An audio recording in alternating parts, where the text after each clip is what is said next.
ದೇಶದ ಮಡಿಲ ಮೀಡಿಯಾಗಳ ಪಿತಾಮಹ ಅಂತಾನೆ ಹೇಳಬಹುದಾದ ಚಾನೆಲ್ನ ಮಾಲೀಕರು ಬಹಿರಂಗವಾಗಿ ಕ್ಷಮೆ ಯಾಚಿಸಿದ್ದಾರೆ. ನಮ್ಮ ಚಾನೆಲ್ನಿಂದ ದೊಡ್ಡ ಪ್ರಮಾದ ಆಗಿದೆ. ನಾವೇ ಶುರು ಮಾಡಿದ ಅಪಪ್ರಚಾರ ಅಭಿಯಾನವನ್ನ ಇತರ ಚಾನೆಲ್ಗಳು ಅನುಸರಿಸಿದ್ವು. ನಮ್ಮ ಸಂಪಾದಕರು ಹಾಗೂ ವರದಿಗಾರರಿಂದ ಆಗ ದೊಡ್ಡ ಪ್ರಮಾದ ಆಗಿದೆ. ನಾನು ನೇರವಾಗಿ ಅದರಲ್ಲಿ ಭಾಗಿಯಾಗಿರಲಿಲ್ಲವಾದರೂ ನಾನು ಕ್ಷಮೆ ಯಾಚಿಸ್ತೀನಿ ಅಂತ ಅವರು ಟ್ವೀಟ್ ಮಾಡಿದ್ದಾರೆ.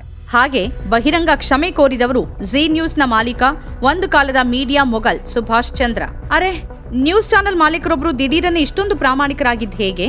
ಅವರು ತಮ್ಮ ಪ್ರಮಾದವನ್ನ ಸ್ವೀಕರಿಸಿ ಹೀಗೆ ಕ್ಷಮೆ ಯಾಚಿಸೋಕೆ ಕಾರಣ ಏನು ಅಂತ ನೀವು ಯೋಚನೆ ಮಾಡೋದು ಖಂಡಿತ. ಅದರ ವಿವರವನ್ನು, ಅದರ ಹಿಂದಿರುವ ನಿಜವಾದ ಕಾರಣವನ್ನು ಕೂಡ ನಾವು ಈ ವಿಡಿಯೋದಲ್ಲಿ ಹೇಳ್ತೀವಿ. ನಟ ಸುಶಾಂತ್ ಸಿಂಗ್ ರಾಜಪೂತ್ ಅವರು ಆತ್ಮಹತ್ಯೆ ಮಾಡಿಕೊಂಡಾಗ ಅದು ಆತ್ಮಹತ್ಯೆ ಅಲ್ವೇ ಅಲ್ಲ, ಅದೊಂದು ಕೊಲೆ ಅಂತ ಈ ದೇಶದ ಮಡಿಲ ಮೀಡಿಯಾಗಳು ಏನಿಲ್ಲ ಅಂದ್ರೂ 3-4 ತಿಂಗಳು ಸತತ ಅಭಿಯಾನ ನಡೆಸಿದ್ವು. ತಮ್ಮ ವಾದಕ್ಕೆ ಪೂರಕವಾಗಿ ಅವರು ಇಡೀ ಬಾಲಿವುಡ್ ಅನ್ನೇ ಕಟಕಟಿಯಲ್ಲಿ ನಿಲ್ಲಿಸ್ಬಿಟ್ರು. ಅಲ್ಲಿರುವ ಎಲ್ಲರೂ ಮಹಾ ಖದೀಮರು, ಅವರೆಲ್ಲರೂ ಸೇರ್ಕೊಂಡು ಸುಶಾಂತ್ ಎಂಬ ಪ್ರತಿಭಾವಂತನನ್ನ ಮುಗಿಸ್ಬಿಟ್ರು ಅಂತ ಈ ಮಡಿಲ ಮೀಡಿಯಾಗಳು ಹೇಳಿದ್ದು. ಆಗ ಈ ಮೀಡಿಯಾಗಳು ಅತ್ಯಂತ ಹೆಚ್ಚು ಟಾರ್ಗೆಟ್ ಮಾಡಿದ್ದು ಸುಶಾಂತ್ ಅವರ ಗೆಳತಿ ನಟಿ ರಿಯಾ ಚಕ್ರಬರ್ತಿಯನ್ನ. ಆಕೆ ಮಹಾಮಾರಿ, ಆಕೆ ಡ್ರಗ್ಸ್ ವ್ಯಸನಿ, ಆಕೆ ಡ್ರಗ್ಸ್ ಸರಬರಾಜು ಮಾಡೋಳು, ಆಕೆ ಹಾಗೆ, ಆಕೆ ಹೀಗೆ ಅಂತ ತಿಂಗಳುಗಟ್ಲೆ ಆಕೆಯನ್ನ, ಆಕೆ ಕುಟುಂಬವನ್ನ ಚಿಂದಿ ಮಾಡಿಬಿಟ್ವು ಇಲ್ಲಿನ ಮಡಿಲ ಮೀಡಿಯಾಗಳು.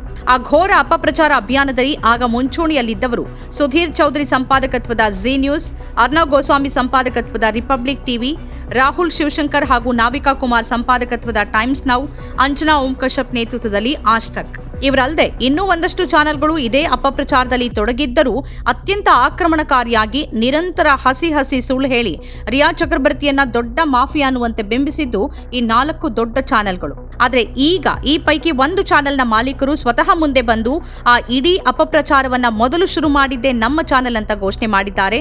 ಅದಕ್ಕಾಗಿ ಸ್ವತಃ ಅವರು ಕ್ಷಮೆ ಯಾಚಿಸಿದ್ದಾರೆ. ತಮ್ಮ ಚಾನೆಲ್ನ ಸಿಬ್ಬಂದಿ ಕೂಡ ಕ್ಷಮೆ ಯಾಚಿಸಬೇಕು ಅಂತ ಸಲಹೆ ನೀಡಿದ್ದಾರೆ. ಇದಕ್ಕೆಲ್ಲ ಕಾರಣ ಆಗಿದ್ದು ಸುಶಾಂತ್ ಸಾವಿನ ಪ್ರಕರಣದಲ್ಲಿ ಸಿಬಿಐ ತನಿಖೆ ಬಳಿಕ ಸಲ್ಲಿಸಿರುವ ಕ್ಲೋಷರ್ ರಿಪೋರ್ಟ್. ಅದರಲ್ಲಿ ರಿಯಾ ಚಕ್ರಬರ್ತಿ ವಿರುದ್ಧ ಯಾವುದೇ ರೀತಿಯ ಸಾಕ್ಷ್ಯ ಇಲ್ಲ, ಆಕೆ ಇದರಲ್ಲಿ ಯಾವ ರೀತಿಯಲ್ಲೂ ಆರೋಪಿಯಲ್ಲ ಅಂತ ಹೇಳಿರೋದು. ಆದರೆ ಸುಭಾಷ್ ಚಂದ್ರ ಹೀಗೆ ಸಾರ್ವಜನಿಕವಾಗಿ ತಮ್ಮ ತಪ್ಪನ್ನು ಒಪ್ಪಿಕೊಂಡು ಕ್ಷಮೆ ಯಾಚಿಸಿದ್ದು ಅವರ ಹೃದಯ ವೈಶಾಲ್ಯದಿಂದಾಗ್ಲಿ ಅಥವಾ ಪಶ್ಚಾತ್ತಾಪದಿಂದಾಗ್ಲಿ ಅಲ್ಲ. ಅವರ ಕ್ಷಮೆಯಾಚನೆ ಹಿಂದೆ ಒಂದು ದೊಡ್ಡ ರಾಜಕೀಯ ಇದೆ, ಸೇಡಿದೆ.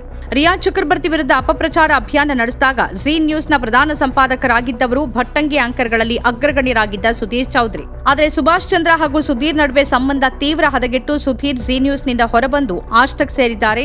ಮುಂದಿನ ತಿಂಗಳು ಅವರು ದೂರದರ್ಶನಕ್ಕೆ ಹೋಗುವ ವರದಿನೂ ಬಂದಿದೆ. ಬಿಜೆಪಿ ಜೊತೆ ಅತ್ಯಂತ ಆತ್ಮೀಯರಾಗಿದ್ದ ಸುಭಾಷ್ ಚಂದ್ರ ಅವರ ಸಂಬಂಧ ಅಲ್ಲಿ ಯಾವ್ಯಾವುದೋ ಕಾರಣಗಳಿಂದ ಕೆಟ್ಟು ಅವರ ರಾಜ್ಯಸಭಾ ಸ್ಥಾನವೂ ಬಿಜೆಪಿ ಸಹಕರಿಸದೆ ರಿನಿವಲ್ ಆಗಲಿಲ್ಲ.